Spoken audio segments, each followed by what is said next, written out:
Hey guys, welcome back to Tapsules. I'm Abraham Vijot, and today in this video we are going to see the main editing panel that you get in Filmora 9, and also in the end of the video I'm going to tell you a tip to make your projects more smooth and faster. So let's get started.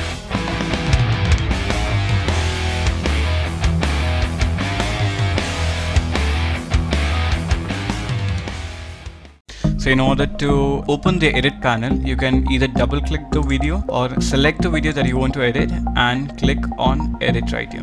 So this is the edit panel that you get in Filmora, and you have 4 more options, that is the video, audio, color and motion. So we start with the first option, the video. So under video, the first option we get is transform. Under it you can see there's the option to rotate the video, to scale it up, to scale it down, to flip it horizontally or vertically, or you can also specify the position where you want to put the video at. So it's not necessary to do it from here. You can also directly do by hovering your mouse right here and just scaling it up, scaling it down and rotating it manually like this. Okay, so if you want more precision while editing, you can use transform. So that's up for transform. Next is compositing. Now compositing option is used to blend 2 or more videos so as to look that they are a part of a single video. So under compositing you get 2 more options, that is the blending mode and the opacity. Now blending mode provides you with a tons of options how you want to blend the first video on top of the other video. There is normal, darken, multiply and so on. And opacity means the transparency of the video. So 100% opacity means the object is opaque, 0% opacity means the object is transparent, and in the range of 0 to 100% the video is translucent. That's the option that you get in compositing. The next is stabilization. So if you have a shaky video just like this, you can apply the stabilization option to make your video more stable so that it looks more better. So the fourth option that you get is the chroma key. Now this is what helps you to do the green screen effect. Now what chroma key does is that it removes a particular color background from the video. So for example, if I want to remove this black background, I will apply the chroma key option, select the eyedropper tool and hover my mouse over the black color, and there you go.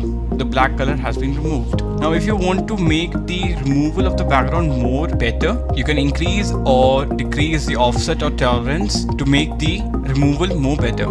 Now what edge thickness means is that it either makes the edges more thick or more thin of the object that you are editing. So as I increase it, you can see that there's a border kind of thing that is appearing on the object, and if I increase edge feather, the border will look more smudged. If you decrease the edge feather, the border is solid. So that's up for the chroma key option that you get. Next is the lens correction. So if you have any distortion while you record from a camera that is listed here, you can apply lens correction to remove it. The next we see is the drop shadow option. So if you want to make the object more realistic, you can also use artificial shadows.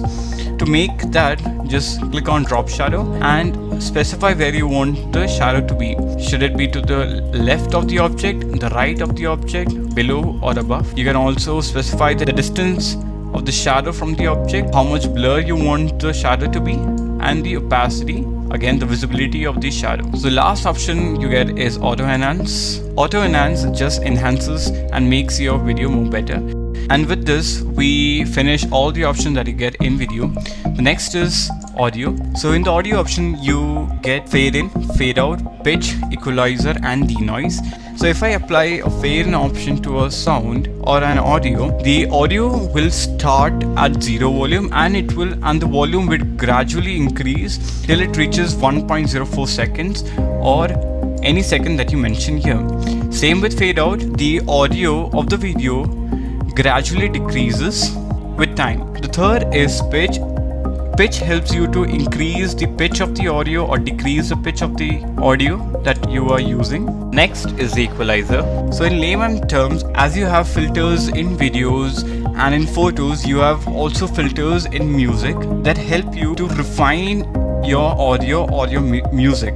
And what denoise does is it helps you to remove the background noise if you have in your video. So To know more about the audio editing options and audio related terms used in editing, I highly recommend you to check out Joel Sibi's video, one of our mentors of Tapsules. So that's up for audio option that you get. The next is the color option. This is the basic version of the advanced color tuning that we saw in the previous video. This is just the basic version of it. So that's why I'm not touching this option in detail.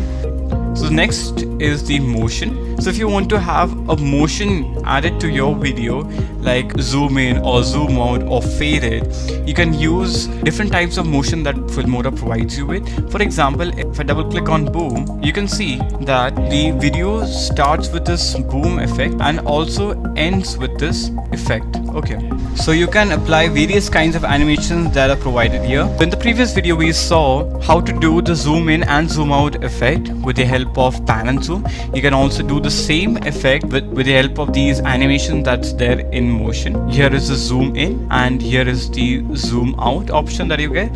Again, the difference between both of them is that pan and zoom lets you to specify where you want to start and end the video, but in motion you cannot specify where you want to start and end the motion at. So that's up for the edit panel. On the right side of the timeline, you get a lot of other options as well. So the first is the marker. Now if you want to mark some specified points right here, instead of splitting the video and making marks, you can hover your pointer right where you want to mark a point and click on add marker. So now you can see that a mark has been added here. So the next option that you get is the advanced audio editing option. Now I will not touch this because it's more advanced version of audio editing known as the audio mixer. So for now I will just skip this. So this is what you all get on your timeline.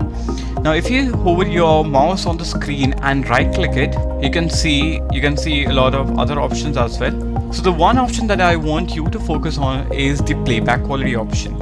So whenever you work on a big project, this one is a very small project, but if you work on a very big project, I highly recommend you to keep the playback quality not on full or not on half, but on 1/8 or 1/16. The reason is because if you put the playback quality on full or half, you see this red line coming. Now what this red line means is that the playback quality or the smoothness of the video will not be that good. That is, the video will lag a lot of time whenever you try to play it. So if you want to remove this, you can click on render to make the playback quality more smooth. Instead of doing this, I recommend you to put the playback quality on 1/8 or 1/16 so that whenever you work on your project, the video may not lag. Right now the quality is not good, but when you export the video, the quality will remain as it is.